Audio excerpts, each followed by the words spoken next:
Maraming nagsasabi ang Katoliko ay galing lang sa tao. Si Ignatius of Antioch ang unang gumamit ng Catholic Church. Siya ba ang nagtatag ng simbahang Katolika? Si Ignatius ay alagad ni Apostol San Juan. Isa siya sa mga unang leader ng simbahan. Dinala si Ignatius sa Roma mamatay. Sumulat siya ng mga liham. Sa liham, wherever Jesus Christ is, there is the Catholic Church. Ang Catholic ay universal. Simbahan ni Kristo.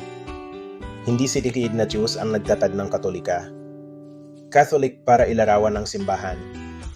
Ang nagtatag ng simbahang Katolika ay si Hesukristo. Si Ignatius ay nagsabing maging butil ng trigo kay Kristo. Matapang na pananampalataya. Ang Katoliko ay tanda ng pagkakaisa kay Kristo. Simbahang iniwan sa atin ni Kristo. Si Kristo ang nagtatag, si Ignatius ang unang tumawag dito. Like, subscribe, and share itong video. Tuklasin ang katotohanan sa pananampalataya